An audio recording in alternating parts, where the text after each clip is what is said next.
네, 안녕하십니까. 공누림 한국사, 흔적의 한국사, 고대 우리 문화를 찾아서라는 제목을 가지고 진행을 하고 있습니다.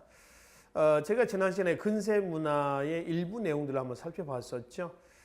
오늘 이제 그 두 번째 시간입니다. 근세 문화의 두 번째 시간에서 조선의 근세 문화사에서 나타나는 여러 가지 내용들 좀 살펴보고 있는데 그 나머지 부분들을 또 정리하도록 하겠습니다. 자, 먼저 화폐를 좀 잠깐 보겠습니다. 이게 근세 문화하고 무슨 관계가 있느냐라고 하는 거죠. 대체로 이제 그 화폐에 우리나라 화폐에 들어가 있는 인물상들을 보면은 고려는 뭐 통일신라라든가 무슨 뭐 단군 신화에 나와 있는 고조선의 단군 왕검에 대한 내용들이 들어가 있는 것은 아니고 다시 합시다.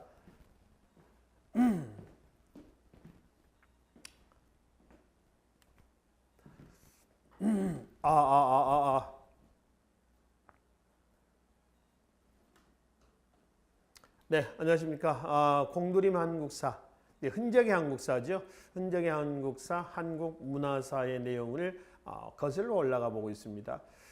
저희가 지난 시간에 근세 문화사의 내용 중에서 첫 번째 시간에서 일부 내용들 살펴봤고요. 이 시간에는 그 두 번째 시간입니다. 근세 문화의 두 번째 시간에서 근세 문화사의 그 나머지 부분들 일부 내용들 좀 살펴보기로 하겠습니다. 자, 우선 지금 현재 대한민국에서 발행되고 있는 화폐 종류를 좀 나열을 좀 해봤습니다. 화폐인데요. 이게 근세 문화사하고 무슨 관계가 있느냐라고 하는 거죠. 화폐의 도안 인물이 거의 이제 조선시대 때 인물입니다. 고려시대 때 사람이라든가 아니면 뭐 통일신라라든가 발해 때 인물보다는 조선시대 때 인물들이 많이 묘사가 돼 있죠.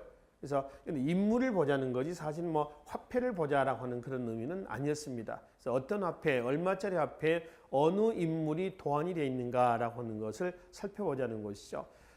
대체적으로 화폐에 들어가 있다라고 하면은 그 나라를 대표하는 거죠. 그렇죠? 이 화폐 자체는 물론 통용은 우리나라 내에서 통용이 됩니다. 해외에서도 쓸 수가 있단 말이에요. 그렇죠? 환전하면 가능한 거니까요. 일단 화폐에서 천원권부터 한번 봅시다. 저게 천원권. 천원권에 요 인물이 누구냐 그러면 퇴계 이황입니다. 퇴계 이황이죠. 퇴계 이황이고요. 배경에 여기 보면 여기가 이제 도산서원 정도로 이해를 하시면 되겠습니다. 그리고 5천원권 화폐 있죠. 이게 이제 율곡 2가 되겠습니다. 율곡 2이고요. 그다음에 이제 만원권의 화폐의 주인물이 누구냐 하면은 세종대왕이죠. 그리고 이는 5만원권입니다. 이거는 신사임당입니다. 모자가 이렇게 화폐의 도안 인물로 실리는 경우도 전 세계 화폐 역사에서 아주 극히 드문 얘기예요.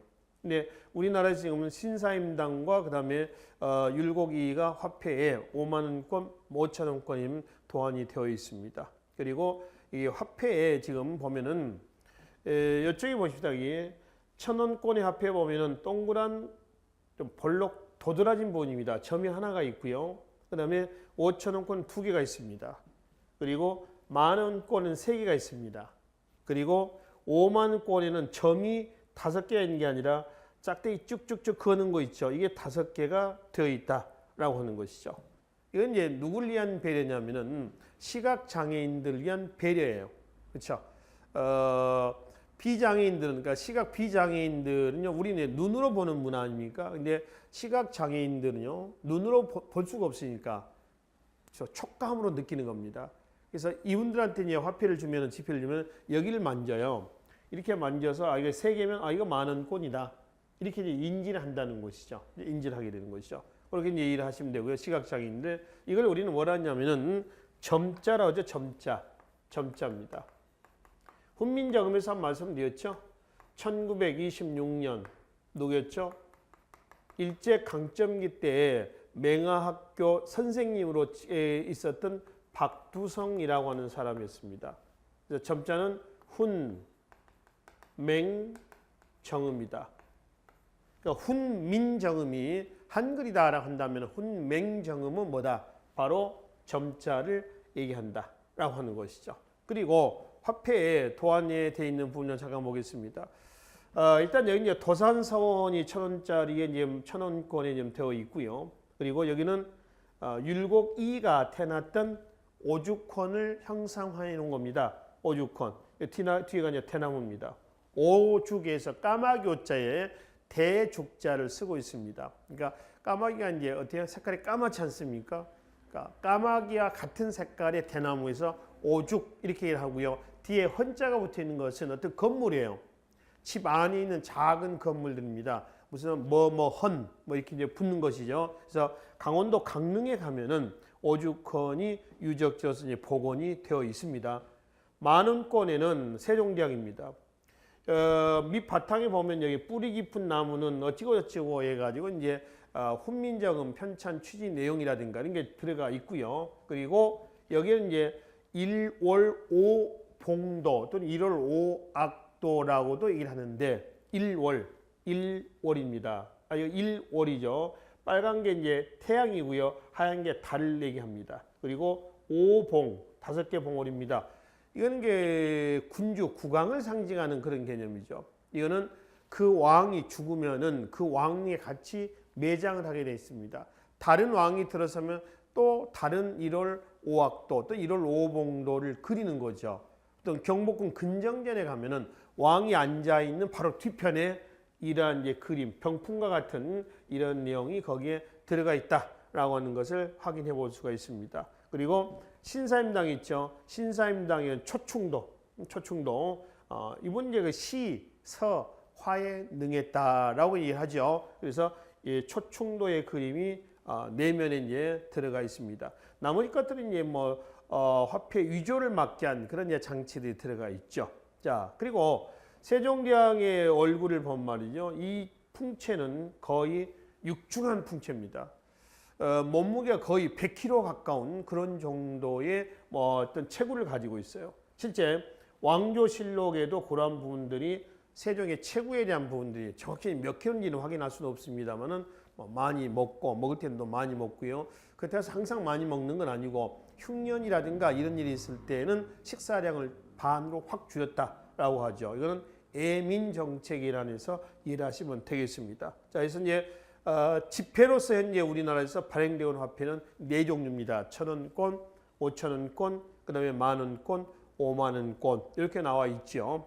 자, 그다음에 이제 동전도 있죠. 동전. 그러니까 이제 이거는 지폐가 아닌 화폐들이긴 한데 500원, 100원, 50원, 10원, 5원, 1원 이런 게 있습니다. 500원부터 한번 봅시다. 500원 예전에 보면은 지폐로 나왔었는데 지금 지폐가 없어지고요. 전부 동전으로 나옵니다. 그래서 앞면에 500 돼 있고요. 뒷면에는 500원 해가지고 뭐가 그려 있어요?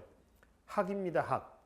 학은 십장생 중에 하나예요. 그죠? 십장 중 하나입니다. 학이 그려져 있고요. 그럼 100원짜리 화폐는 누구죠? 충무공 이순시입니다. 충무공 이순이 들어가 있고요. 50원짜리 화폐는 50원에서 뒷면에 이게 뭐냐면은 벼입니다. 벼. 혹자는 이거 보리 아닙니까? 또 이렇게 얘기하는 사람인데 보리가 아니고요. 이거는 뭐예요? 벼 이삭을 얘기를 하고 있습니다. 벼가 이제 폈을 때죠. 그래서 이제 고개를 숙이고 있는 이런 모습이 들어가 있다라고 하는 것이죠. 한편 10원짜리입니다. 이 10원짜리 화폐는 화폐 뒷면에는 경주 불국사에 있는 뭐죠? 다보탑이죠. 다보탑이 여기에 이제 그려져 있습니다. 석가탑과 다보탑 할 때 다보탑을 얘기합니다. 다보열애, 석가열애에서 그 다보열애를 상징하는 탑이다라고 이제 보시면 되겠죠.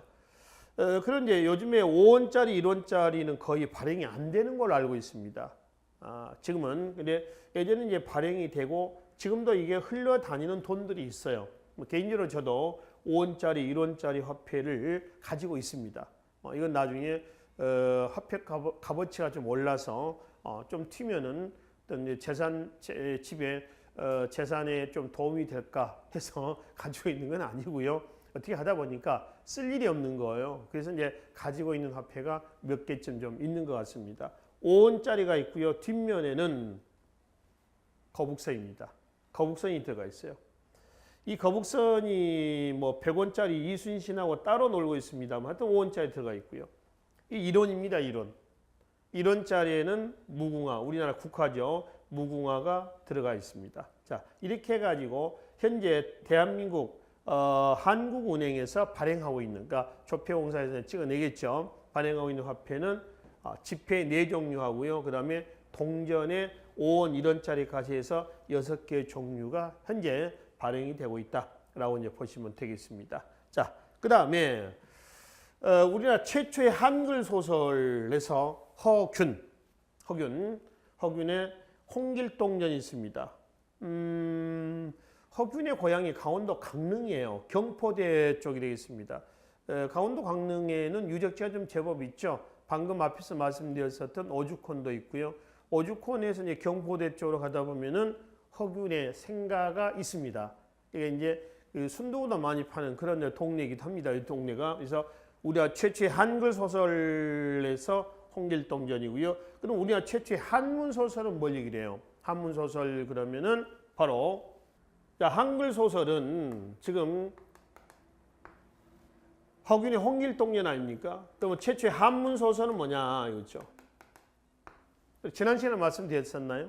김시습의 금오신화였습니다. 그래서 최초예요. 최초라고 하는데 의의를 좀 부여해서 살펴보시면 되겠습니다.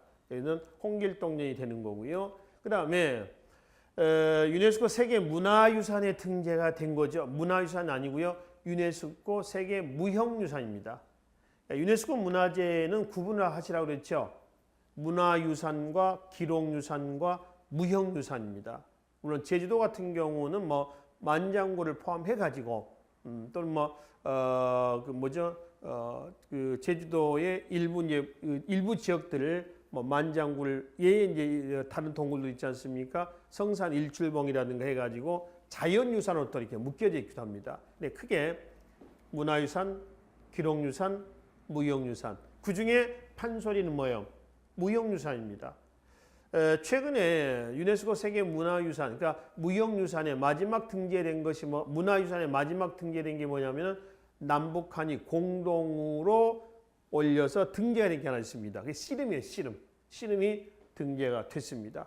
자, 판소리는 유네스코 무형유산이 되겠습니다.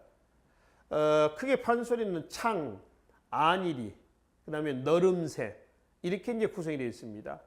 자, 이 사람이 창을 하는 거죠. 창, 어찌고 저찌고 하는 거 이렇게 했죠. 노래하는 거, 그게 창이랍니다. 안일이는 뭐냐? 그 노래라는 게 아니라 그냥 일반적으로 우리가 말하는 식으로 자, 흥부가 박을 탔는데 이렇게 했죠. 그런 대목들을 뭐라고 그래요? 안일이라고, 안일이. 그렇죠? 너름새라고 하는 것은 뭐냐면은 부채를 쫙 폈다가 이리 오너라 할 때 그 행동하는 거 있죠. 움직임, 동작. 그걸 뭐라고 그래요? 너름새라고 그래요. 그래서 창과 안일이와 너름새로 되어 있습니다. 그래서 그냥 판소리는 유네스코 세계 무형유산에 등재가 되어 있다라고 이제 보시면 되겠습니다. 자, 그림을 좀 보기로 하겠습니다. 해합니다, 해합. 이거는 이제 지금 현재 우리나라에 있는 거는 아니고요. 안견이 15세기 때 그렸던 산수화입니다. 산수화고요. 안견의 출생 그리고 사망, 어떤 연대는 정확히 확인할 수는 없습니다. 알려져 있지 않고요. 정확한 것은 안평대군 있죠. 안평대군은 누구냐면은 아버지가 누구죠? 안평대군의 아버지가 세종이죠. 세종. 세종의 둘째 아들이 수양대군이에요. 그 셋째 아들이 누구냐면 안평대군입니다. 이 안평대군 그러면 이제 역시 시사화에 능했는데 글씨도 굉장히 잘 썼습니다. 고려 말에 중국의 송설체, 또 조명부체라고 그러죠. 그 송설체에도 능했다. 고려 말에 이암이라는 사람이 있었습니다. 그 이암이라는 사람은요, 또 어떤 역할을 했냐면 고려 말에 중국 원에서 원나라 농서, 어떤 농서였냐면은 농상집요라고 하는 농소를 속였던 사람이 이암인데 그 이암이 송설체에 능했거든요. 그 조명부체에 능했단 말이에요. 송설체가 조명부체입니다. 바로 15세기 때 조선의 안평대군이라는 사람도 조명부체 아주 능했습니다. 근데 안평대군은 둘째, 바로 위에 형이 되는 거죠. 수양대군이 단종을 치고, 단종과 수양대군 형 문종 아닙니까? 그죠? 그 문종의 아들 단종, 조카죠. 수양대군 입장에서는 죽이고 죄를 찬탈해서 왕이 오르게 되죠. 왕이 오르게 됩니다. 세조에. 그 과정에서 안평대군이 형에게 죽임을 당하게 되는 거죠. 그래서 여러분 오래 살지는 못했어요. 안평대군은 아마 제 기억에 36살인가 아마 기억이 되는데요. 36세의 비명에 죽은 그런 인물이기도 합니다. 그 안평대군이 꿈을 꿔가지고 얘기를 했는데 그거를 꿈 이야기를 듣고 안견이 3일 만에 그랬답니다. 3일 만에. 그러니까 3일이면 좀 많이 걸렸네 이렇게 하는데 그렇지는 않습니다. 굉장히 빨리 그린 것이다 이렇게 보시면 돼요. 이게 이제 현실과 현세 세계하고요. 그 다음에 이제 어떤 꿈의 세계, 도원, 꿈의 세계를 그린 겁니다. 지금 여기서 보면은 그림을 여기서 사람이 이렇게 있으면 여기서 이런 식으로 보는 거죠. 이런 식으로 해가지고 그림을 그렸고요. 그리고 이제 여기서 어디까지가 현실이 어디가 꿈이냐 하면은 여기가 왼쪽이 현실 세계를 그려놓은 거고요.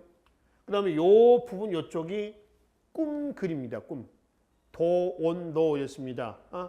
몽유 도원 그러죠. 그래서 그런 이상 세계를 그려놓은 것이다라고 하는 것이죠. 또 하나 현실 세계는 바로 앞면에서 그러니까 정면에서 본 그림이에요. 현실 세계는 바로 정면입니다.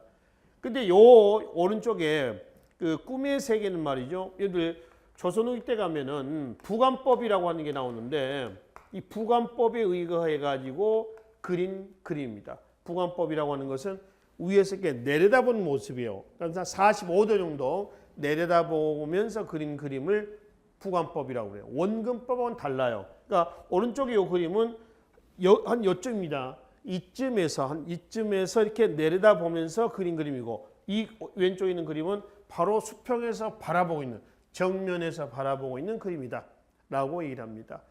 현재 이거는 일본의 델리 대학이라고 있습니다. 이 일본의 델리 대학의 소장이 있는데 어떻게 해서 일본으로 흘러갔는가라고 하는 것은 확인할 수 없습니다. 뭐 일제시대 때 흘러갈 수도 있었을 거고, 그렇죠? 또 외란 당시에 흘러갈 수도 있었을 거고 말이지. 문화약탈할 때, 문화재해란 때.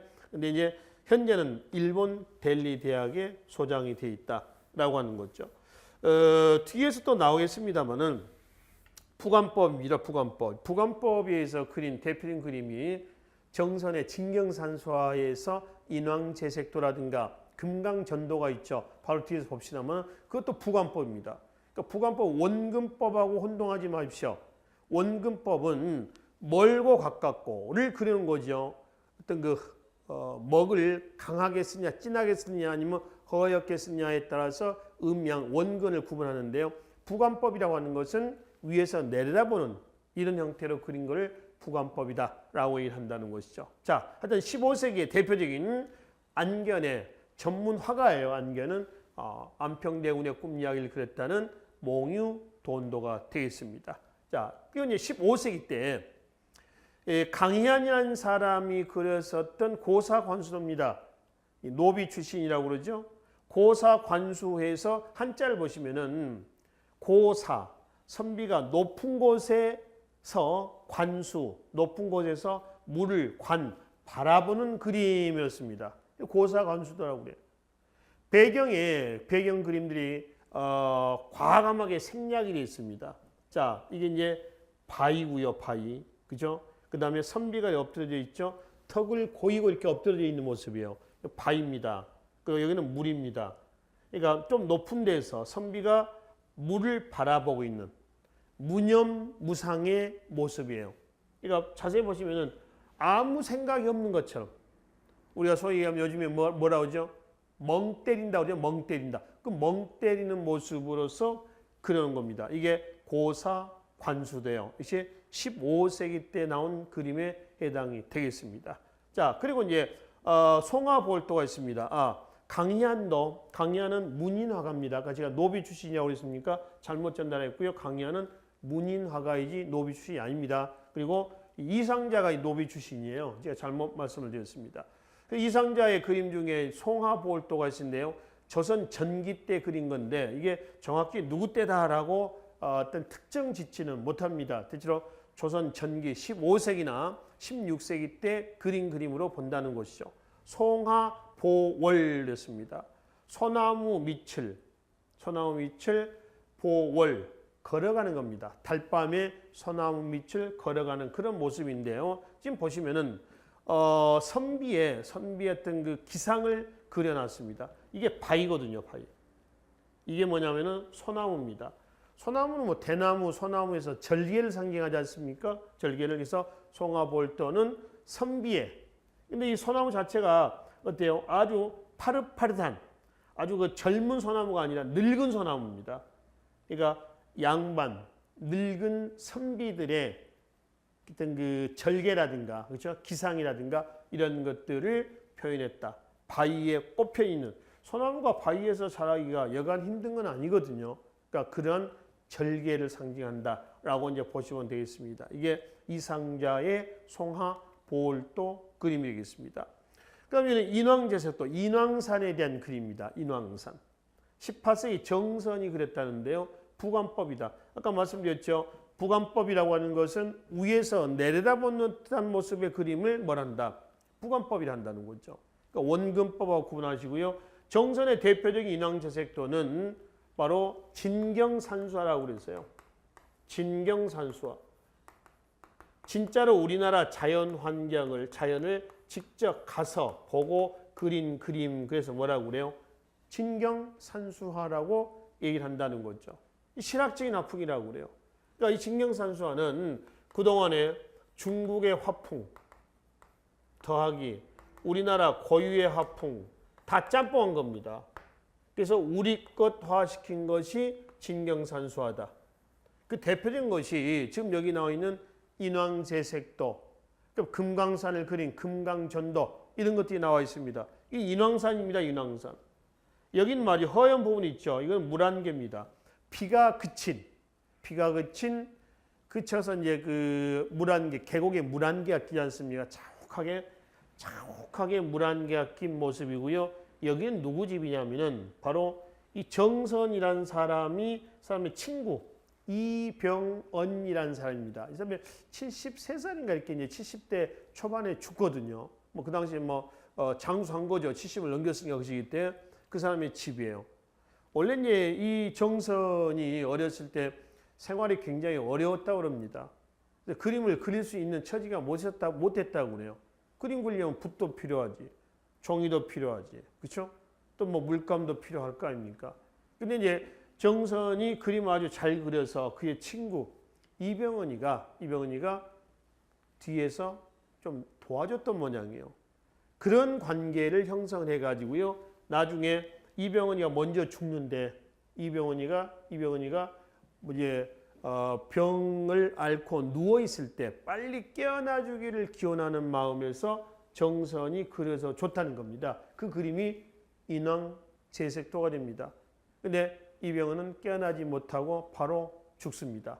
바로 이병헌이가 죽었을 때의 그 날짜를 가지고 조선왕조실록 기록을 보니까 그때 비가 왔던 기록이 있습니다. 그래서 비가 오고 나서 비가 그친 다음에 자욱하게 물안개가 낀, 그리고 이제 그의 친구였던 이병헌의 집을 여기다 이제 그려놓은 이게 정선의 대표적인 인왕제색도가 된다라고 하는 것이죠. 자, 그 다음에 18세기의 풍속화의 대표적인 대가 김홍도, 또 하나 누구죠?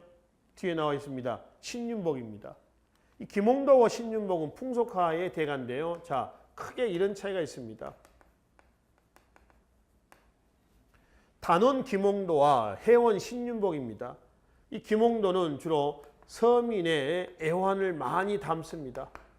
신윤복은 양반이라든가 또 뭐죠? 부녀자들 있죠. 양반, 부녀자들에 대한 어떤 그 그림들을 주로 많이 그리죠. 해학적이기도 하고요. 그죠?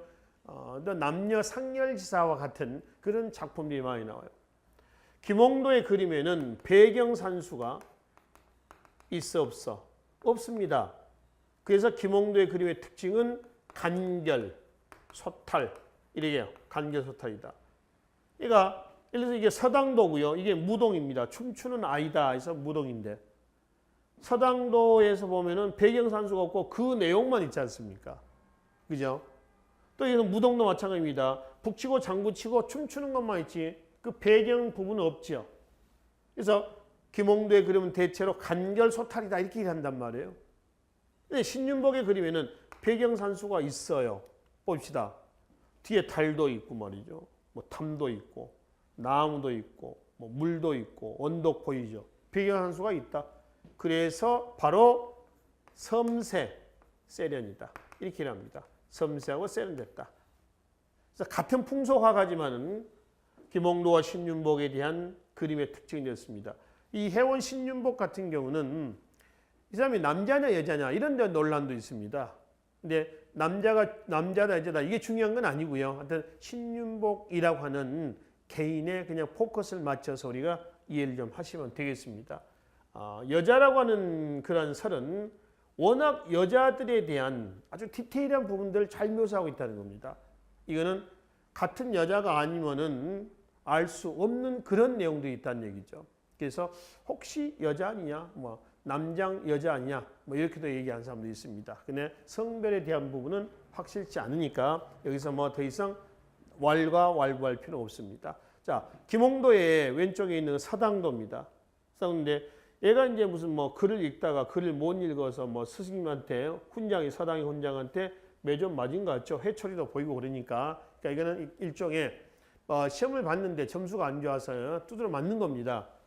맞고 이제 울고 있는 이런 모습이에요. 이제 울고 있는 모습입니다. 근데 여기 있는 애들은 얘가 맞고 울고 있으면 예를 들어 긴장을 좀 하고 이렇게 해야 되는데 이 모습들을 한번 보십시오. 이 모습을 보면은 웃고 있습니다. 여기는 지금 서당이라고 하는 공간은요. 요즘에 초등학교 공간이에요. 그러니까 여기서 얘가 1학년 정도 된다 그러면 얘는 고학년 정도로 보시면 됩니다. 고학년. 그러니까 이미 다를 대로 다른 거죠. 그래서 제가 매일 맞고 울고 있으면 자기네들도 이제 그런 시절이 있었겠죠. 그러니까 여유 있게 크크크 웃고 있는 이런 모습임을 확인해 볼 수가 있고요. 얘는 아마 얘하고 같은 학년 정도 된 것 같아요. 얘는 좀 긴장되어 있는 모습입니다. 왜냐하면 뒤에 보면 자세가 꿋꿋하죠. 꿋꿋합니다. 그래서 야, 나 어떻게 하지? 라고 하면서 긴장되고 있는 모습인데 얘네들 표정은 안 그렇다라고 하는 겁니다. 그래서 좀 여유가 있는 이런 모습들이고요. 이거는 무동입니다. 무동. 이제 북치고 장구치고 춤추고 하는 이런 내용인데요. 특히 그중에 여기 있는 사람 있죠. 이 사람의 손 모양을 여기를 자세히 보시면은 손이 거꾸로 돼 있어요. 이렇게 돼 있습니다. 그러니까 원래는 바이올린이라든가 기타라든가 뭐 이런 거 있죠. 그런 거 같지 않습니까? 뭐 이렇게 잡아야 됩니다. 살 이렇게 잡아야 되는데 이 손이 뒤집어졌어요. 이런 식으로 잡히는 거 돼 있어요. 이렇게 돼 있습니다. 왜 그 유명한 화가들 보면은 그림에다가 자기의 뭔가를 하나씩 숨겨놓죠.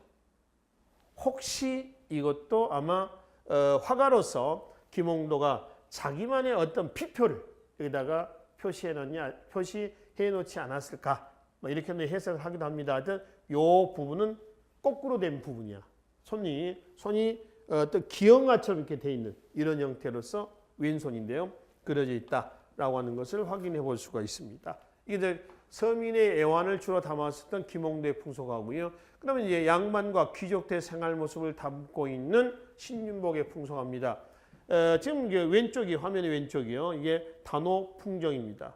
단오날 여인네들이 머리도 감고요. 그다음에 그네도 타고요. 그렇죠? 그다음에 머리도 다시 빗기도 하고 따기도 하고 이런 모습들이죠. 이게 개천입니다. 개천이고요.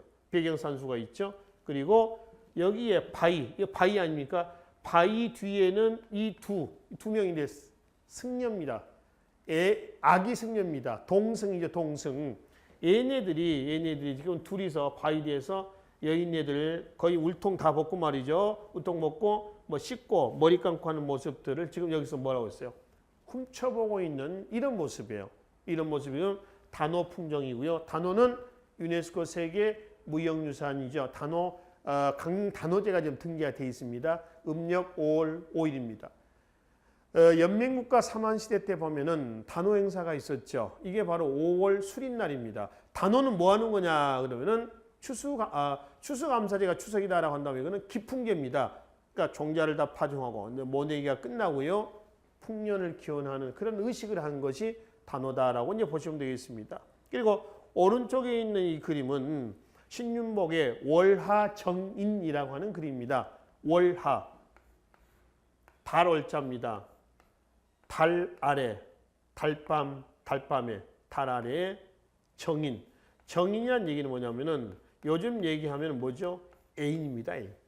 사랑하는 사람들이죠.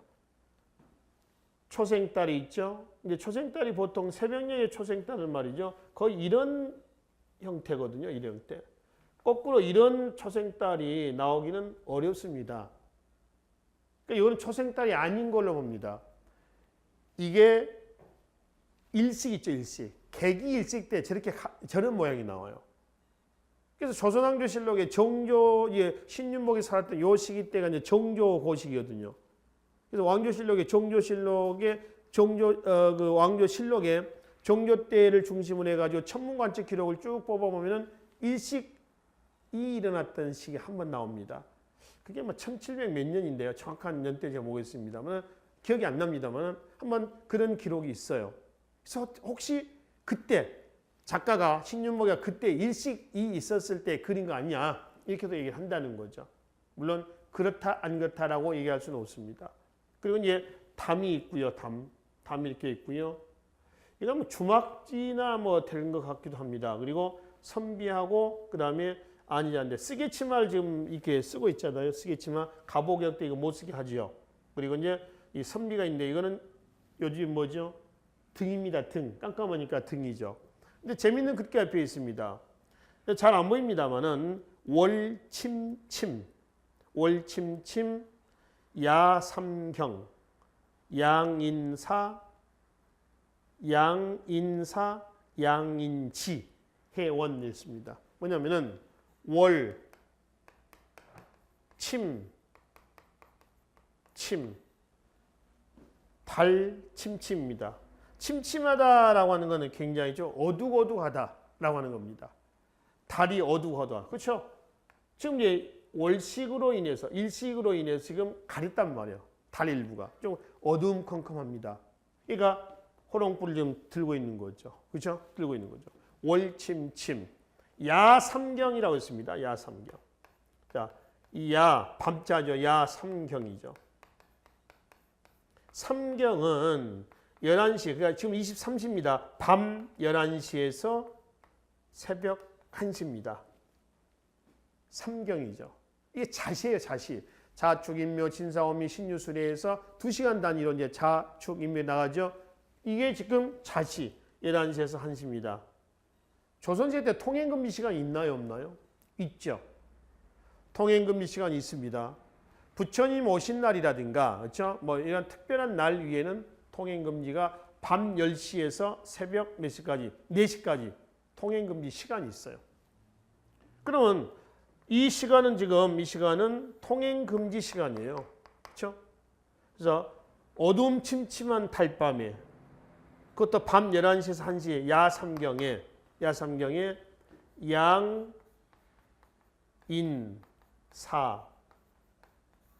그 다음에 양인지 이렇습니다. 양인사, 양인지.